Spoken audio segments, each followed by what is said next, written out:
Out of this month's movie reviews, Annihilation is the only one that takes place on Earth. Barely. After a meteor strikes a lighthouse on the coast of somewhere later to be called Area X, the government makes an army research facility to study the effects it has on the local environment.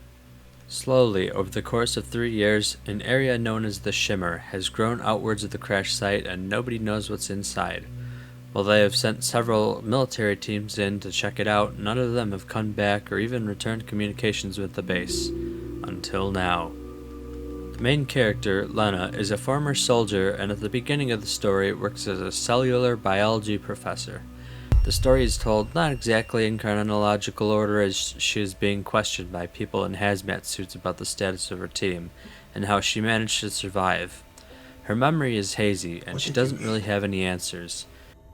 You had rations for 2 weeks. You were inside for nearly 4 months. I don't remember eating.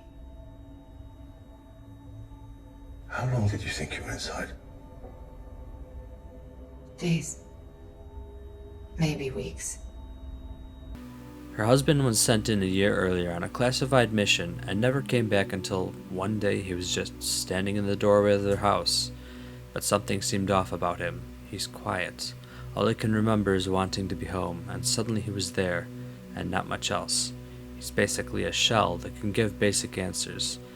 I don't know where it was, or what it was. How is that possible? Was it warm? Was there snow? Did the people there speak Portuguese, or Swahili, or Pashto? He starts coughing up blood, and on the right of the hospital, black helicopters and SUVs force them to stop, and they end up at Area X in isolation. After Lena watches her comatose husband, Dr. Ventress, a psychologist and apparently the person in charge for some reason, asks her if she's willing to go on an expedition into the Shimmer, including 3 other scientists with no military experience. Sounds like an idea that can't go wrong. When the 5 of them go inside with the lighthouse as their goal, several things immediately are noticeably wrong. It's way bigger on the inside. It has a tropical climate instead of the dreary gray associated with a place like Seattle or someplace. They wake up and can't remember setting up camp, and several days have passed, though none of them remember it. Their communication equipment is predictably not working, explaining why nobody had made contact before. Most unsettling, the compass spins randomly, though they soon figure out a way to get their directions straight pretty easily. It's not completely apparent at this point, though the missing teams certainly foreshadow it, if not outright give it away, but the environment itself is a threat. The Shimmer is basically a wild zone where nothing makes sense and anything can happen. Like most space horror movies, the scariest part is not knowing what's going on, not knowing what's pretty and what is a threat, and not knowing what or who your enemies are, and the mental toll that isolation takes on you. It's not long before they find the first hostile wildlife. A mutated half-alligator, half-shark. Does double the damage, does double the confusion, and is twice as hard to kill. This scene, like all the monster scenes, is great. It starts off a bit like the garbage disposal scene in Star Wars The New Hope. While that may seem like an odd praise for horror, considering the bit of comedy in that scene, it's precisely for that reason that this scene works well. In the Star Wars scene, they show a little mischievous thing brushing past people's legs and grossing them out. You hardly see it, but you know it's there. This scene is the opposite. Radek, the physicist, is standing on the edge of the dock, having just searched the room and saying there's nothing interesting in there, when she's pulled forcefully inside from within the room. The team goes in to save her, but they can't tell what has her because the room is halfway under cloudy water.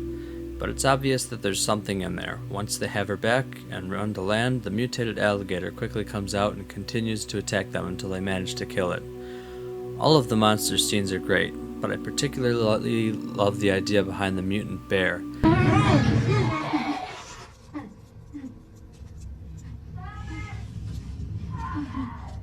Oh, yes. You said she was dead?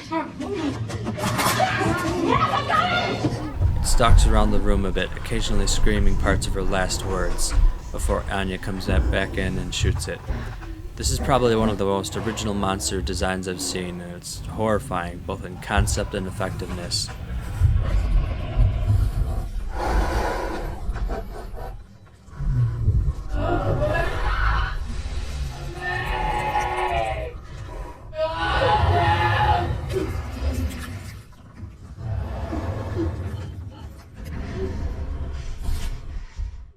As their numbers dwindle and they make a fast march directly to the lighthouse, Josie's death gives an example of one of the non-horror themes of Annihilation: decrepit beauty. If I haven't uploaded my video about that concept yet, I will eventually. Just click the little box in the corner to watch that if it's not there. If not, keep an eye out, it'll be up eventually. All of the buildings inside the Shimmer seem to have been standing there for way longer than they actually have. Some of them are overtaken by nature and those beautiful rainbow lichens. About halfway through, they watch a video of what happened to the last team that came through, which included Lena's husband, and it's not good to say the least. They later find the person from the video warped and distorted, stuck against the wall.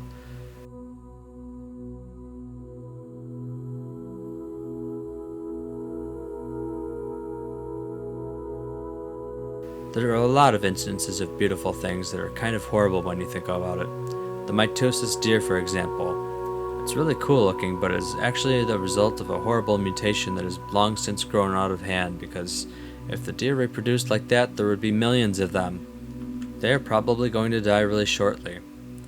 It's the same with the flower people. As demonstrated by Josie, they were in fact people at one point, but they look like well-maintained topiaries. There's also the Shimmer itself, the crystal trees by the lighthouse, and the lighthouse itself, covered in tendrils of some kind. Contrast this with most scenes from the regular world, which are cold and sterile. All of this gives a subtle yet looming sense of horror. In this world where everything is beautiful, what happened to the previous teams? The remnants of one team is found, much to everyone's horror, but that's it.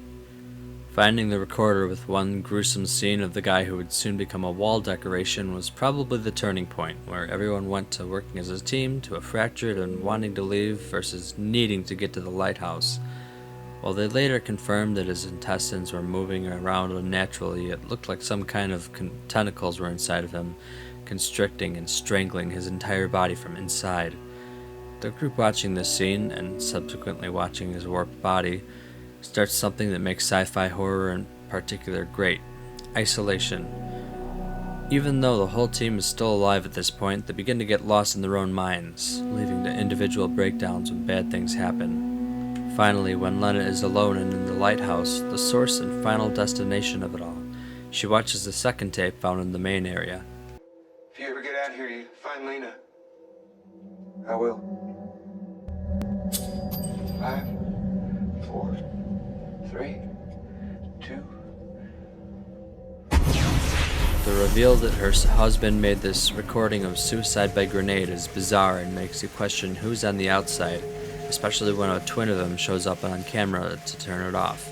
It makes you distrust everything the version of him that's been in the early parts has said and done, but provides a sort of explanation about his strange behavior at the same time.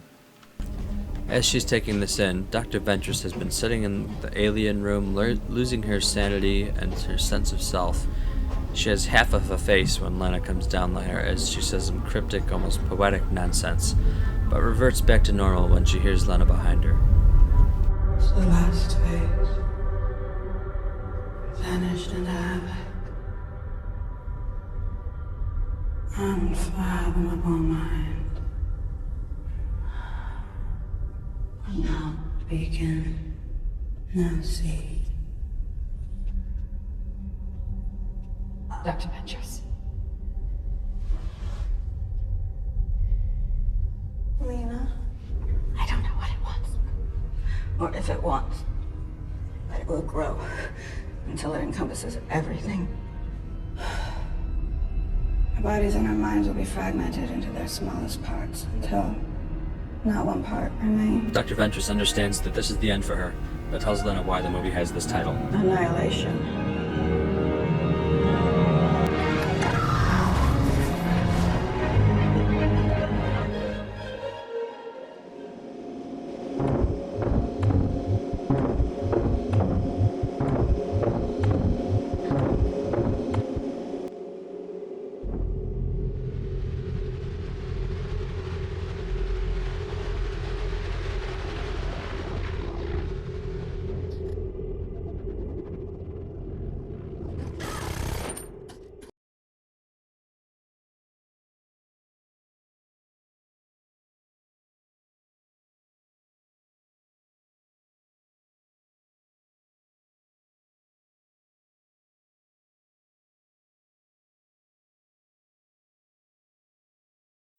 Lena's blank state doppelganger forms from a single drop of blood that it pulls out of an open wound. The music during this entire sequence is so simple and repetitive, but it's really effective and increases the tension. After watching it mimic her for a while, she tries a couple escape strategies before finding a phosphorus grenade. As Lana gives it to her, the doppelganger takes her full form exactly as she is, but quickly gets a burst of fire and dies, taking the lighthouse with her.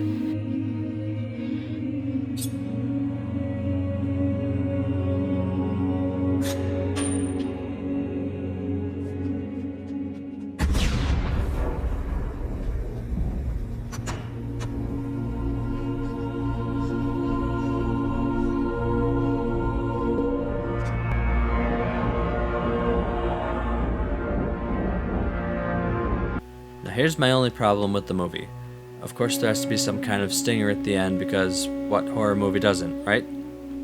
The Lana that escapes is the doppelganger because reasons, shown as she hugs her husband and both their eyes glow quickly. This kind of explains why she doesn't remember any of the things that she was questioned about, but at the same time she remembered others. So, did she inherit the memories? Makes sense, I guess, but what didn't make sense is how the fake got out when it was clearly the real one that left, while the fake burned to death painfully. Maybe that was how the fake perceives reality or something? Well, that's dumb. They didn't switch at the last minute because the fake was still mid-transformation when the grenade went off. The only conclusion is that a wizard did it, and that doesn't make sense in this context. Anyway, as a sci-fi movie, it's a bit slow-paced at times, takes some active thinking to watch, and even then there's plenty of questions still left unanswered, but it's gorgeous and filled with plenty of nightmare fuel. Next week, I'll be reviewing Moon. If you want to see my review of that and other sci-fi horror movies this month, hit subscribe, and if you'll enjoy this video, click like and share it with your friends. Until next week, I'll see you around.